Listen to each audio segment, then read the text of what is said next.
What's going on, Falcon fans? This is your boy Ricondo coming back at you with another video. So obviously, it's going to be a short video today because, just like many of you, I'm going to probably get ready for the national championship game. But since I didn't come here yesterday, got back home late yesterday from the game. I want to recap the last game of the season, the win, getting Tom Brady his first losing season in his career. We're going to talk about the season as a whole, talk about some the outlook going into this off season. Then of course we're going to talk about the unfortunate news about Dean Pease, calling it quits. So we're going to cover those three topics tonight. Like I said, real quick, we're going to get into it. We're going to talk about, and then guys, this off season is going to be exciting. Got a whole lot of shows that I'm definitely going to come back on to talk about this whole off season. So, guys, if you have not already, go ahead and please subscribe to the channel. Please hit the notification bell so you know when I drop another video. Please hit the like buttons. I know you guys like here to talk about. Then please share my video throughout the YouTube universe so more people can come in and hear me talk about these Atlanta Falcons. So, like I said, what's going on, Anthony? So, like I said, we're going to talk about the last game of the season. I can honestly say, guys, I really had fun yesterday, even though knowing that the Falcons was not going to the playoffs. The Tampa Bay Buccaneers took some of their starters out yesterday. Yesterday was about just getting a win, trying to finish strong. Look look at the rookies, look at the young talent that we got, and have a good positive feeling about going into the off season. And I can honestly say the Atlanta Falcons definitely did that. Finishing off that game yesterday, so many bright things that you can look at. Um, the future is bright. It really is, man. Just you got to tip your hat off um to the young Atlanta Falcons. The Atlanta Falcons have been so, veteran and so many long time veterans there for so long. And now, one of the youngest teams, I think it's the second youngest team in the NFL.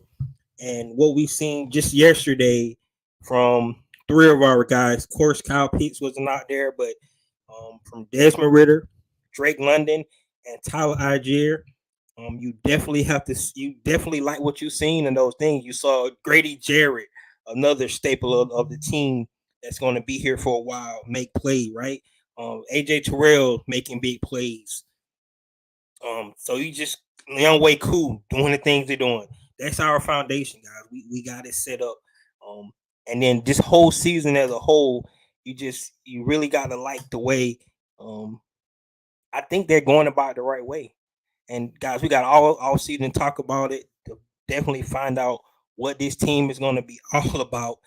But just to talk about yesterday's game, once again, Desmond Ritter started off slow, looking like a rookie as you expected him to. Like I said, it's just his fourth start ever in the NFL game. Of course, not counting the preseason, but just looking at it, he progressed and it looked like he get better throughout the games. Right, he kind of settled down.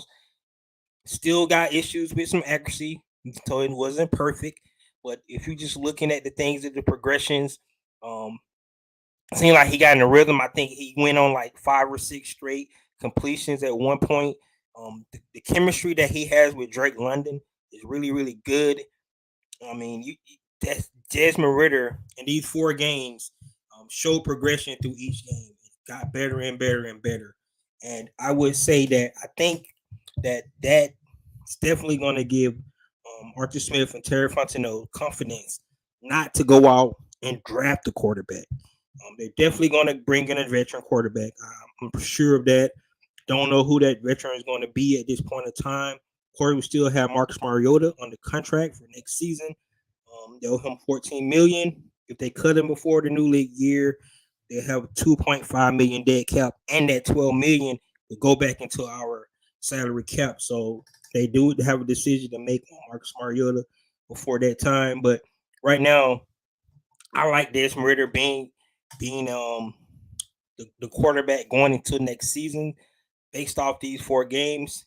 give this kid a longer time to see what he actually can do, and just build it that way. Now, if they go out and make some kind of crazy move, like going out to try to get Lamar Jackson, something like that, we'll have to cross that bridge when it happens. But at this point in time, I'm confident and I'm cool with Ryan with Desmond Ritter going into this offseason. We talk about Tyler Algier yesterday breaking the rookie record for running backs with the Atlanta Falcons yesterday, going over 1,035 yards. Bro, William Andrews, if you don't know who William Andrews was, is one of the best Atlanta Falcons ever to play. And Tyler Algier came in, and guys got to remember, he didn't really play the first two games. So, and Cardell Patterson was getting a lot of more touches to start the season. So you really, really got to respect the things that Tyler Algier did. Who is Sam Savage? Thanks.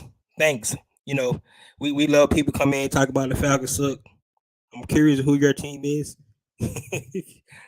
so we can definitely know and see if we all in the same boat, see if we're still in the playoffs. But anyway, I really like the way Tyler Algier played this year. I can only say he's one of the guys to go back and call all my videos. One of the guys that I highlighted that the Falcons might draft. I didn't expect him to be this good right off the bat, but I think the three-headed monster, those three guys, that rookie class that the Atlanta Falcons regime brought in this year between Desmond Ritter, Drake London, and Tyler Algier was really, really good. Still seeing some flashes from Armor Ebiketie and D'Angelo Malone and Troy Anderson. I can honestly say this rookie class from this Atlanta Falcon drafted really, really showed a lot of promise from all those guys. Did not really get to see John Fitzpatrick or Justin Schaefer. So hopefully those guys definitely going to develop and be able to show more next year. But this rookie class that the Atlanta Falcons drafted this year really, really showed a lot of promise. And just to cap it off yesterday, if you watched that game, especially on the offensive side of the ball with Drake London, who had 120 passing yards yesterday. If you looked at, I don't know if that stats out there on Twitter about just 4 games, he had 330 receiving yards and only 500 and something for 13 games with Marcus Mariota. So you can see that chemistry that's there. I'm definitely excited to see when Kyle Pitts get out there. It's going to open up even more for Drake London. Definitely probably need to go get another receiver. We'll talk about that later on in the off season. Talking about some of the things that the Falcons definitely need to do, looking at their cap space, how they're going to tackle it, going into free agency first, right? Because some of the needs that you get, you definitely go get in free agency. Especially they can do that now because they have the cap space finally. This regime finally. Usually when regimes take over, you got to think about it. When they go into rebuild mode, right? They got a lot of money. Think about the Jacksonville Jaguars, Detroit Lions, things like that. Got so much money. They can build a team through the draft, through free agency, and things like that. Like the Jacksonville did last year. That's why they was able to make it to the playoffs because they broke the bank in free agency this year, and they had so many draft picks. So it was easy for them to come in and hit the ground running like that. On the Falcons, that's why you have to take your head off to Terry Fontenot or Arthur Smith because they was willing to take this job when everybody was saying it was a bad job because of the salary cap hell that they was getting into, right? You think about the COVID year, we only had $182 million to work with for a salary cap, and that was cut because of COVID, right? And then going into the next year, this year, we had the biggest dead cap hit in NFL history. So you have to take your hat off to both of the front office, how they maneuvered the contracts around bringing in players to actually be able to compete, and then to the coaching staff to bringing in basically two different teams, the one from last year and this year, and having a 7-10 record with both of those teams. So take your hat off to both of those guys. You gotta love it. And like I said, sky's the limit. you read between the lines what Rich McKay was saying in his statement about playoff is really not a parameter how these guys going to be judged, just to make sure they're going in the right direction. Honestly, I think they are going in the right direction. You have to like the way they did it. Um, stay on track. They could go out and make a big splash like they tried to do this season. Going to get Deshaun Watson. Like I said, they could try to go get Lamar Jackson, but stay on task. Go out, build a team around your young quarterback and Desmond Ritter, and see what you actually gonna be able to do. So you're right. It's always one, man. It's always one. Well, if it's an Ain't fan, man, they got way more problems than the Atlanta Falcons. I can tell you that. They're the ones got salary cap issues. A lot of players going to be out the door on that team. They don't know about their quarterback position. They don't even know if they really want their head coach, right? So it's so many things about the New Orleans Aints that if Sam the Savage is an Ain't fan, he really just need to worry about his team. So I agree with you on that. All right, guys, but really, like I said, you take your head off to the win yesterday. Yeah, the backup was in, but I mean, we got, like I said, we got the youngest team in NFL, so it don't matter. We beat Tom Brady. We're gonna take that win. We're gonna put it in the record books. You love, like I said, the things you've seen from that game. Um, that's what you want to see. The Falcons really, really good and getting out of the playoffs and then coming in and and not really after winning games after they're not the playoff hunt. But this year it just feel different. Like I said, I was really, really excited about this team this year. So even though we didn't make it, and you just got to put it in perspective. This team really, really, really, really did a great job. How many teams? 7 to 10? Not that many. I have to go look at look at the chart out there and look at who's out there, what the records are. But Atlanta Falcons pick 8 this year, just like last year. So at 7 to 10, we're gonna, like I said, we're gonna take our hats off, guys. 2 different teams. Last year team is because it would be something if last year team went 7 to 10, then this year team went 7 to 10. It seemed like there was no growth, but in reality, it was 2 different teams that went 7 and 10, right?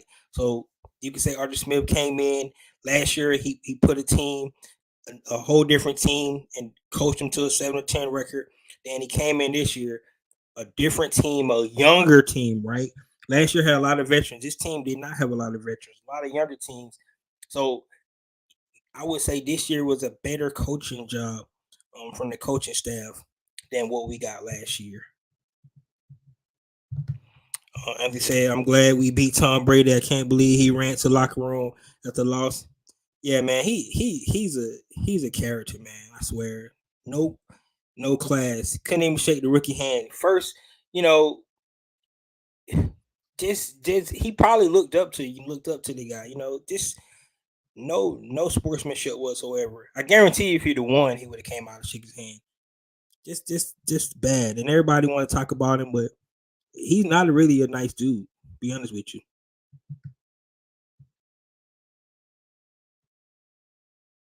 Yeah, he's not. Yeah, he's not gonna retire, man. Actually honestly believe he's gonna screw the Bucs over. He's gonna end up going to Vegas. Just got that feeling he's gonna end up with Josh McDaniels, in Las Vegas. And the Bucs don't have a quarterback right now. They picked a great DN first pick. We're gonna see. We're gonna get into all the to the off season talk really, really soon here in the upcoming weeks and months and things like that. We're gonna talk about it. See some of my mock drafts. Talk about some of the free agents that's out there. So much to talk about. So we're really gonna get into it. I can't wait to discuss those things with you guys coming up. Um, but guys, good win for us. Good way to finish the sentence. The season. The Falcons went 6-3 at home. Right. That's the way to start building that winning atmosphere in your home stadium. Yeah, we went 1-7 on the road, but when we went 6-3 at home, so you gotta love it. That tip your hats off to the team for being able to come in home and play in front of the hometown fans and actually get wins this year. 6-3, we can live with that. That's a really really good record on your home field. So, like I said, guys, going in the right direction, going in the right direction. You have to love that. All right, next topic we're going to talk about, guys, is just the season in itself.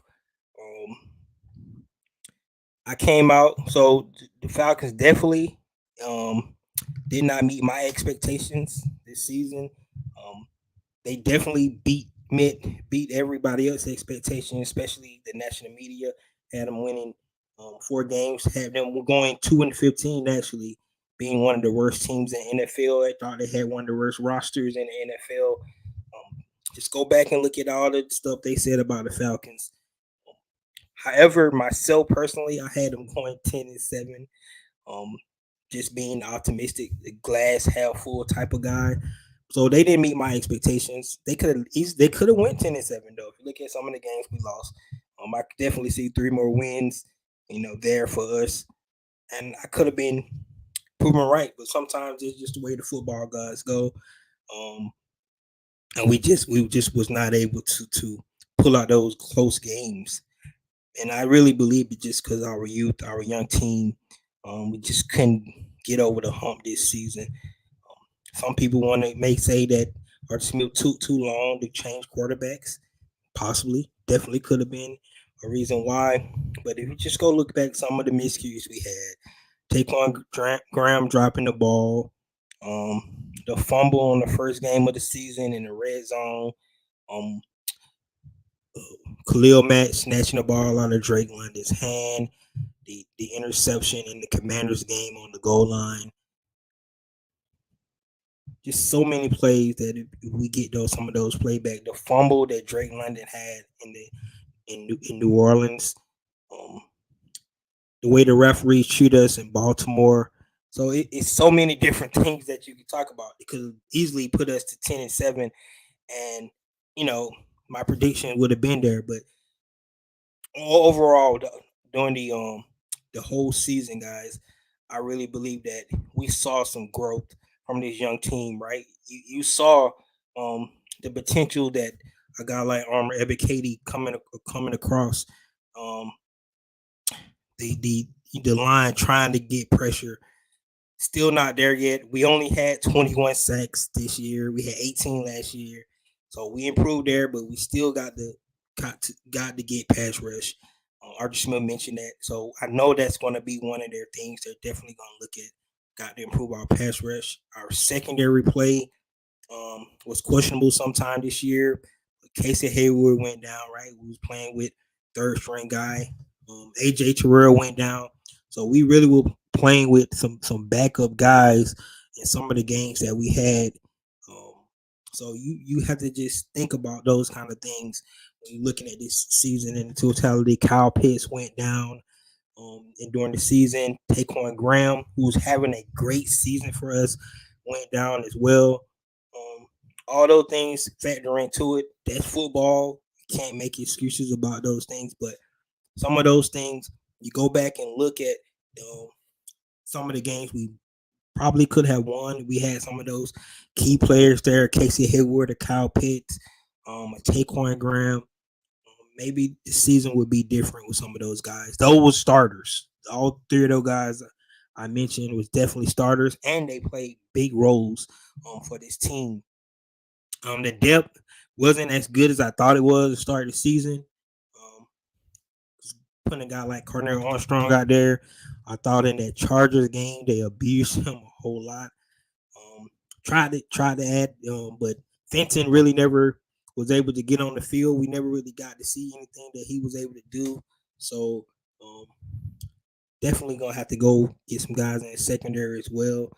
But we're going to talk about Dean Pease in a minute. But he mentioned through the second half of the season, um, only 324 yards a game on giving up on defense and 19 points. That's really, really good. That's fifth in the league over the second half of the season. Um, so the defense improved with all the stuff I just mentioned about the secondary not being able to get pass rush, losing Taquan Graham, which I thought was a big loss for us. Losing Casey Hayward was really a big loss for us. Losing AJ Terrell for about 3 or 4 games as well. So just think about those things and how we could have probably pulled out some of those games. Like I said, we won two more games. We probably put ourselves into the picture. That game yesterday really would have been a bigger game than it was if we could have won 2 more games. So, like I said, it's not a bad season whatsoever when you get rid of your franchise quarterback after 14 seasons.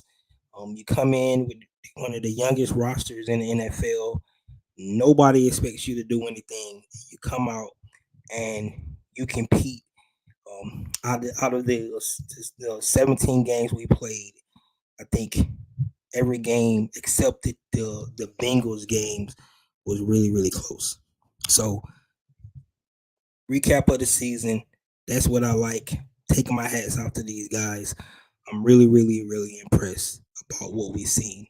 I can't wait to start talking to you guys about the off season.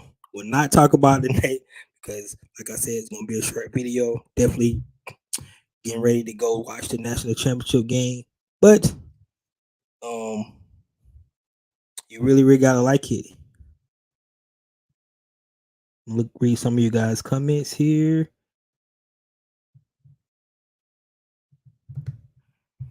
Marcus Mario, fumble, interception, wide open, wide receivers, head throws. Yep. That's 3 wins right there. You just look at all those. I believe the kids should have started. You know what? Arthur Smith really, really did not give Desmond Ridder a chance. He came out initially and said it was going to be a quarterback competition, but I think right in the middle of training camp, he had already named Marcus Mariota the starter. So it was really not a quarterback competition. Thought maybe he probably should have had a quarterback competition, and Desmond Ridder would have started this season, and then we definitely would really, really have a good sense of what he'd be able to do because he would have played the whole entire season. But I can't agree. He probably could have started this season. We definitely need to get a good pass rush this year. Say another cornerback and center mandatory spots to fill. There you go. I don't know about center, man. Arthur Smith seems to love Dahlman, but I agree with you. We probably do need to look at that position as well. Any thoughts on Fourier? Yeah, man. Led the lead in tackles. But guess what? Rashawn Evans was fifth in the lead in tackles. So we lost Fourier because we could not afford him, right? That's why we lost Fourier. But bringing in Rashawn Evans, who's still young, he's not old, right? He has, I think he's been in the league by 4 or 5 years, so definitely still a young guy. Like I said, we're gonna start talking about some of the guys, especially when we get to free agency. Talk about our guys in house first, who we should bring back. But Fourier, yes, led the lead in tackles again. But the Falcons just couldn't pay him. I think if they had the money, they definitely would have brought Fourier back into the fold. Who would you like to have as the new defensive coordinator? We're going to talk about that DP just a minute, guys. Did we miss Deion Jones? Yeah, probably. He's a veteran, savvy in spot, especially in pass coverage. I can definitely say we probably missed Deion Jones. You can still see the rawness from Troy Anderson, especially yesterday. I don't know how many times in Montana he went out and covered guys. So there's some of the things he definitely gonna have to work on. He has athletic ability to do it, but the question is, how many times have he actually did it live and on the field? So that's one of the things definitely he need to work on off season, his coverage skills. But I honestly I agree. Yeah, we probably did miss Dion, but the Falcons was definitely going in a different direction. They wasn't um going to pay that. He said he hurt his knee, lost his speed. It's a sad story, but NFL is like that. He actually did play pretty good in Cleveland, guys. I think he actually had another interception this season. Deion Jones still got game, but that salary, I think it was what the Falcons were not willing to actually pay. So that's why they decided to move on from Deion. Our upgrade with no money and bad contract this year is a good indicator of what to do to come to improve roster. Exactly. I mean, you can see the holes, right? Um, Around the team. If you just look at the team, the things that we struggle with, we talked about pass rush, we talked about secondary. I think we need another. I think we need a dynamic safety out there. I mean, I love Richie Grant. Richie Grant been playing good, but Jalen Hawkins, I don't dislike that Jalen Hawkins, but I think we need a playmaker at safety. So if you're going to keep Richard Grant, definitely I think you need to upgrade at safety as well. Um, Going to talk about that like in free agency maybe. So those are kind of moves that we definitely can make in our secondary. Safety, cornerback. You can see the holes. We definitely need another receiver. Um, Somebody mentioned center as well. Those are the spots we need. So 100%, 100%. Yes, yes. Like I said, you're right. Troy Anderson, he just raw, man. But that playing time really is going to help him. Smart kid. He's going to go in the off season, and I can say he's going to be improved next year. Tyler Adria, physically well built for his position. Man, that kid is he's he's everything I thought he was going to be, man. I mean, do he ever really, go down when they hit him? He just like they like bounce off this kid. So just a good signing by this team, and we got our lead back. Got to love it. He could read a play the best I've seen. Yes, you're right. He was really good. Deion, like I said, Deion Jones. Somebody mentioned his knee, shoulder, and stuff like that. It was just a contract, guys. That's what it was with Deion. I don't think if that contract wasn't where it was, um, I think we'll still be talking about Deion Jones. All right, last but not least, let's talk about Dean Pease. So I'm pretty sure by now everybody have heard about Dean Pease going ahead and calling it quits a year early. He had 1 year left on his contract, but he is gone. So some people thought that Dean Pease was time for him to go in the way. They thought his schemes, was archaic, whatever, things like that. However, like I just mentioned, the second half of the season with this roster, because I'm just going to keep saying that it's not like we had world beaters out there on this roster, but with this roster, the second half of the season, the Falcons gave up only 19 points a game, only 324 yards a game. That would have been fifth in this league. So you have to you just got to just say this coaching staff did a great job with the roster we had, and being able to do that. It was so many times this year where teams only score like a field goal, right? They didn't score in the second half. Yesterday, the Bucs didn't score in the second half. So you got to just tip your head off to the way Dean Pease had these guys ready to play. Um, so he's going to be missed. The question is, um, will the scheme change? Right? Who's Arthur Smith? Where do Arthur Smith go? Um, he can't afford to take a step back. The foundation is already there. Um, do he try to get somebody with similar, you know, schematics? How they going to run the defense? Do he stay in house with a guy like Frank Bush who um, called the game for Dean Pease in the Aints game where they tried to cheat and knock him out? Um, do do he go somebody? I heard some names out there. Brian Flores under the Bill Belichick tree. potential defensive coordinator. Um, who else I heard? Dick Fangio. I would love to Nick. I would love to have Fangio come in. Those defenses in Denver was really good. So somebody like that, wild card, somebody like that, somebody like defense I always loved. I don't know if he's still interested in coaching. Somebody got like a guy like Rex Ryan, who's really flashy now. Though I'm saying yes, he's really um animated and really boisterous and things like that. He's really polarizing to come in and be, our defensive coordinator. But what where direction is Arthur Smith thinking with this defensive coordinator position? This team has made improvements, right? And I really would have loved to see DP stay.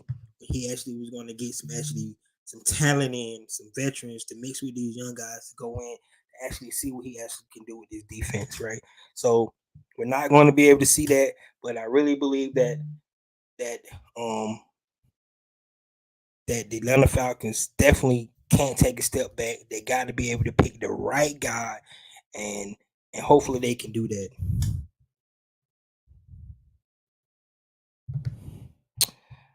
With Dean Pease, I wonder what kind of defense we're going to have this year. Who is up to take the spot? Because hoping Pease going to see what we could do. Some cap money. Yes, man. That's what I just. It's kind of upsetting because we're gonna have cap space. Who's gonna get guys in um, to fit what he really wanted to do, but we're not going to see that. Do you think CP will be back? He's under contract another year. I don't see them releasing him. I think he's a good veteran to have. He's not a cancer in the locker room. He's good for Tyler Algier in that young running back room. So I think CP is definitely going to be back. So, but guys, like I said, um, definitely would love to see who you guys think that um Art Smith going to go at defensive coordinator this year. So many names already been thrown out there. Do he stay in house? Do he go out? Is he going to change the whole scheme around? Like I said, some guys you bring in. Somebody mentioned Lovey Smith. That's Tampa 2. That's changing the complete defense around, something like that. So, like I said, a guy like Brian Flores, who has played with Bill Belichick, so he has some of those same good things. Um, good things that Dean Pease would bring to the team. So, and his defense was pretty good in Miami. If you go back and look at the Miami defenses, where Brian Flores was there, like I said, Nick Fangio is definitely another guy. Like I said, a guy like Levy Smith, I think he's a good defensive coordinator, but that defense would definitely change a whole lot. So I'm not really sure if I would want to see that. The one thing about NFL and coaching is about relationships. So don't know how many relationships that Arthur Smith, have build up throughout his NFL coaching career, because he spent a lot of time in Tennessee. He has times up in DC as well, but other than that, he haven't been a whole lot of places. So don't know his relationships, what he's going to have. So that's one of the things we definitely um, be waiting to see who he bring in. And like I said, you draft when you usually draft players, you draft them to your schematic, to the schemes that you're trying to um, use, right? So the guys we drafted this year was definitely built for what Dean P's his vision, what he wanted to see from guys like that. So you probably want to stick to that because the foundation is there, it's built. The defense was going the right direction. Definitely so much room for improvement. Got to get up from those 21 sacks. Can't have that. We did have 10 interceptions this year, so we was turning the ball over. Um, they was really good creating turnovers, and this defense was. So you like to see all those things, but I can't wait. We're gonna definitely, when he decide to go ahead and pick, and he's going to have to pick him soon, because whoever you bring in, you want that guy to be part of the scouting process for free agency and the draft as well. So um, you should be hearing a new guy here soon, whoever it's going to be. Like I say, he could stay in house. If he stays in the house, we know that nothing's going to change too much. Um, but if he goes outside, where do he go? Those are the kind of things we definitely need to look at and see. I'm saying, do you think Arthur needs to take a step down with whole play calling or no thoughts? I think that yesterday showed that he can actually change up his play call. I thought he called more passing schemes yesterday than he had called with Marcus Mariota all year. So I, I imagine that the offense is going to look different next year. It's still going to be run. That's what Arthur Smith wants to do. He wants to run the ball, but I believe the passing game is going to be a little bit more dynamic next year because I think he trusts Desmond Ritter a little bit more to pass the ball around the field. Like I said, you seen yesterday, Desmond Ritter started getting a little rhythm. That's what you want to see. Can't wait to see Kyle Pitts back out there with Drake London. And we definitely going to need another weapon on the offensive side of the ball as well. I think Michael Pruitt definitely earned another contract. Bringing him back to pair him up with Kyle Pitts would definitely be really, really great for the team. They probably can let Anthony First go. I like Parker Hesse. So Parker Hesse, Michael Pruitt, and Kyle Pitts would be a great tight end room to have. Those are the kind of things we're going to see. But I think the offense is going to be called a little different next year because of the quarterback position. And I say that because the way he called it with Matt Ryan was totally different offense. DN in the draft and a veteran cornerback, defensive coordinator. I will wait to see what happens off season. Hope we get back to the 4-3 defense. Yeah, but see, the only problem going back to 4-3, do you think Arnold Ebiketie can hold up as a 4-3 defensive end? I think he fits the 3-4 a little bit better because of his size. I think so that's what I'm talking about. When you're going out drafting people, you put him for your scheme. Not saying that Arnold Ebiketie can't play a 4-3 DN, but if you go to the 4-3, which I like the 4-3, I agree with you with that. But you have to probably put Arnold Katie more like it at will linebacker. I don't know if he can play in space like that. So that's one of the things Dan Quinn had when he brought in Big Beasley. Big Beasley was playing that 4-3 defensive end, and they kind of used him. Come in where they bring him in on pass rush, sort of how he used Michael Parsons now a little bit. You definitely can see him doing something like that, but it's all about the scheme and how they draft guys. So all those are good points, great points, guys. So guys, like I said, it was going to be a short video today. The national championship game is about to start, but I really wanted to come in and talk about the game yesterday, the off season, some of the things that was good from the season, and Dean Pease retirement. Want to say I wish him he earned it, guys. 50 years of coaching, 73-year-old. I think it's probably time for him to go ahead and call it quits anyway. And let somebody else young come in and take over the show. I would love to see him come back one more year though, when he would have had the money and the players to bring in to see what he actually could have did, right? He could have, created the same thing he had when he had Ray Lewis and those guys in Baltimore, the defenses he had in New England as well. But we won't be able to see that. So I say congratulations him on his retirement. And go ahead and live the rest of your life. So, guys, that's all I have today. Thank you guys for coming in. Be on the lookout for all things off seasons coming up here on Ricondo Real Falcon Fan channel.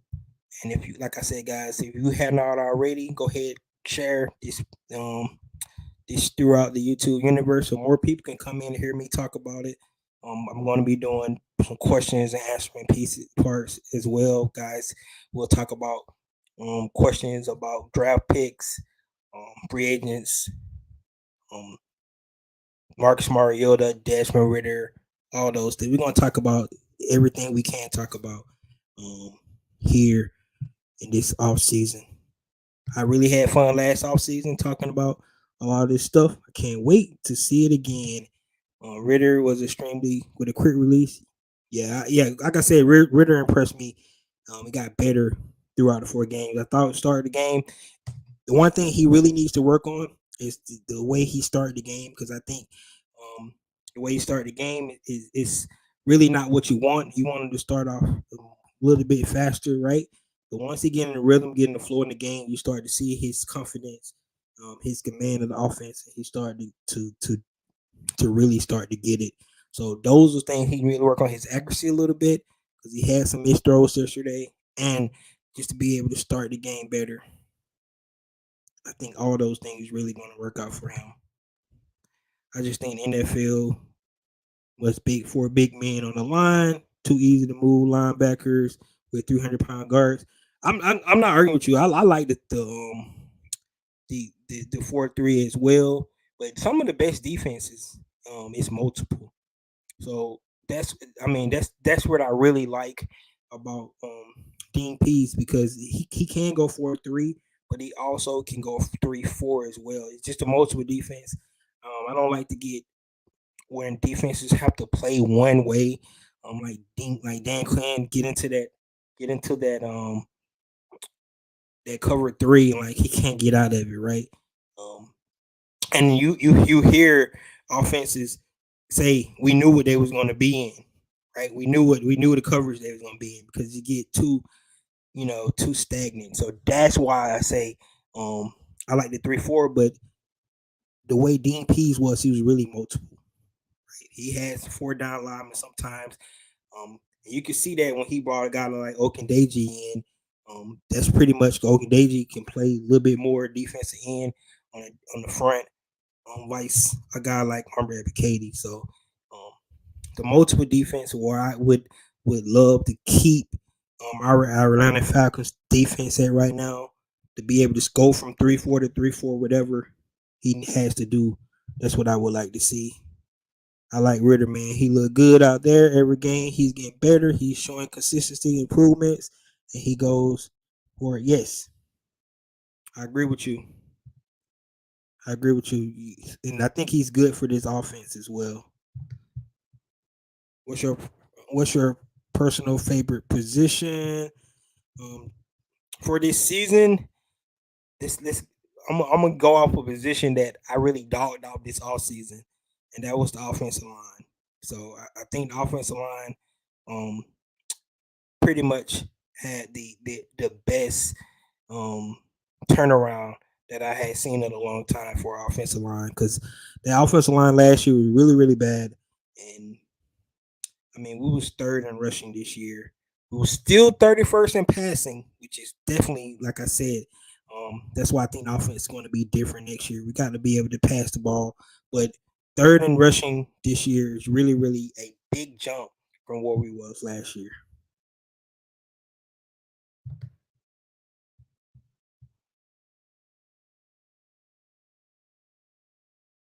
All right, see you, man. See you. Me too. I'm about to be out too. When we get Pitts back, Ritter is going to have some good deep pass. Oh yeah, man. I can't wait. I can't wait to see that. Can't wait to see that. All right, guys. That's it for me. They about to kick this game off. I'm excited. I'm a big Georgia Bulldog fan as well.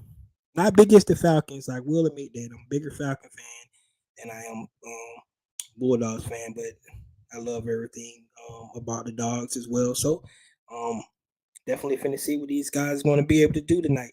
So guys, that's all I have. Be on the lookout for more shows coming in here in the near future. And this is your boy Ricondo coming back at you with another video. Peace.